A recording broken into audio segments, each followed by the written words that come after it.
piemu ewo the United States of America.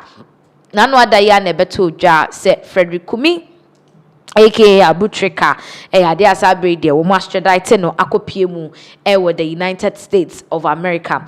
Na Abu Trica kwa ye de na akopiemu ewo US no mene wo ka say the US attorney de nsem bia ba beto dwa wo trim say Abu Trica if convicted, if found guilty and convicted no obetimi atwa 20 years in prison. 20 years in prison. That is Abu Trica. Nensem no baby asesi akodunu nti me no ka say de the US attorney no omo de abeto dwa say omo season eniema bi ne njapade bi omo de omo nsa atoto so ne dan a ewo suadro Lamborghini ye kan say Cybertruck BMW i8 any ade Abu Trica japade no omo de omo nsa atoso. So on your screens no or say Ghanaian national extradited to US to face accusation of using romance fraud scheme to take 8 million plus from elderly victims. Na chese omuhwemu Abu Trica asem ena ye king enti ye biebie nsem ni mu na chese they are trying to let us know say baby edro no Abu Trica say no mu ne say what romance fraud scheme no dey dada mpanimfo a no wagigi wo musika manasom 8 million plus dollars ewo ye Ghana hanum say as say de na kopiem wo US. Now o hwensem ni mu a say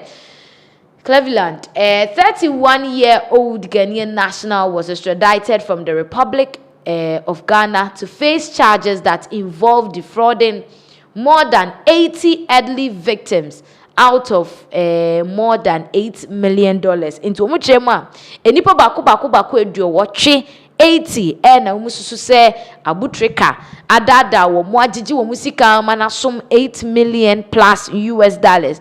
Now say according to court document, Frederick Kumi aka Emmanuel Kojo Ba Obin aka Abu Trica of Swedro, Ghana, and a co-defendant Daniel Yusuf aka Denteni aka Slap 31 of Accra, Ghana, were part of a criminal network that targeted elderly victims in romance scams across the United States since 2023. And umuchema Abu Trica ono ene ni okane ho ni fellow counterpart Daniel Yusuf yesusu se wo mo adada nkofo aji wo musika efi 2023, so that is like 3 years now. No ena ma yachi omo e de akopie US. Now see Kumi was arrested in Ghana December 11, 2025 and extradited to the United States July 9th. And the chema ye afie twemu no December bosumi ne de tosu du bako ena Abu Trica ye che no na July ya ye remu ya ye wo mu ya ne de tosu nkron knife ena wo mutimi ede ne kopie mu ewo US mino emu. Now court records allege that from about April 2023 to November 2025, Kumi was part of a criminal network that devised romance fraud schemes to obtain money from elderly United States citizens. And to muchema every April 2023 by November 2025 and Abu Trica didn't uko for fraud romance fraud imwa umajije jimpenimfo sika ewo US minimu. Kumi and Yusuf acted as leaders of a group that used online dating sites and social media to identify and target their victims. And to muchema Abu Trica wono any Yusuf ena no omo ye gang leaders omo atiku omo use online dating site any social media ena omo de hwehwehwehwe ya embrewafo ni nkofo eji omo esika. I'll say target the victims who were often widows or divorcees. Into omo target omo no according to the US attorney no kunafo a omo kunu awaja omo ana ema omo oja aware and I mema kro moja aware. It's both sides. You know how this game plays.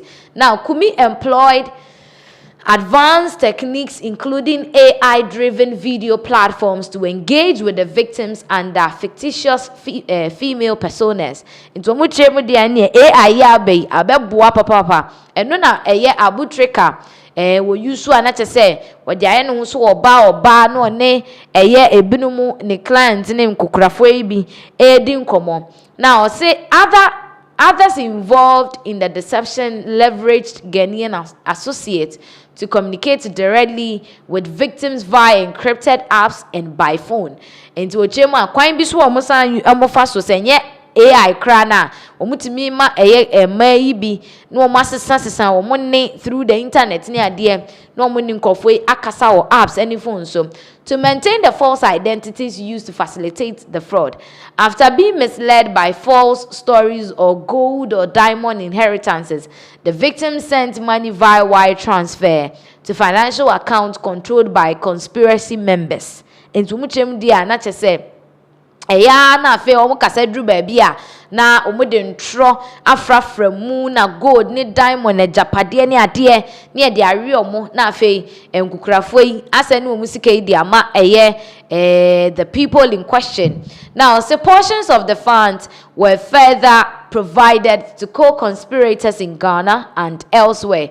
Kumi and other co-conspirators used money moves based in Ghana and contact in the Ghana immigrant community in the US to launder millions of dollars through fake businesses and bank accounts. Internet is kanomojia omunim kwa mufaso chicheni ade contacting crofo Ghana immigrant community we US no chese o passes can be their fa bank account be money ade.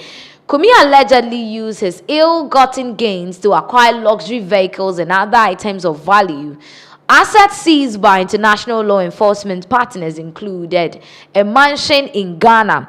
Into muchema niema say no, wamudi omunsa to so no dime cry si Ghana, a Lamborghini, Tesla Cybertruck, Mercedes-Benz, and BMW. Enti niema sabi abu Trica wonya ni sika wode toto ye no wodi adanya osi ye no womode omunsa to so Cybertruck ode ba Ghana wode be nenam de be fefafa ye ni so okrodwe ma Cybertruck no womode omunsa to so no Mercedes-Benz wo maje Lamborghini wo maje BMW wo maje enti say de abu Trica the international law enforcement partners no womo womo nsa ato yesa ne niema we nyina so and you realize that cars no Cybertruck ni na mu BMW ni na mu Lambo nso na mu afie ni ade a ye kira wasi wo Ghana wo de omo nsa atoto so no ni nyina na etwaguo wo screens no so na say you realize that assistance na ne dey abutreka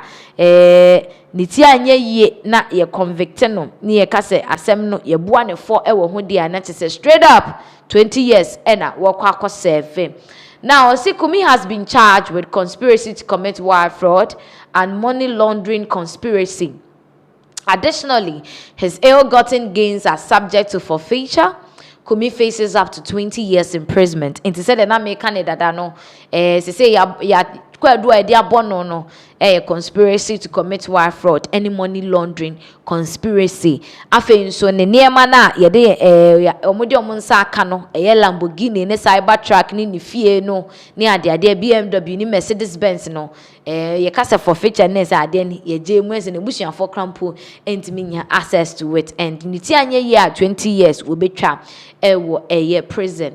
If convicted, each defendant's sentence will be determined by the court after a review of factors unique to the case, including each defendant's prior criminal record. Enti se yebu amufo ewo nsem ne ho dia na chese court no ene behwehwe eniema obegina so na wode a sentence yomo depending on obiya ne criminal record before case we no na ebekire.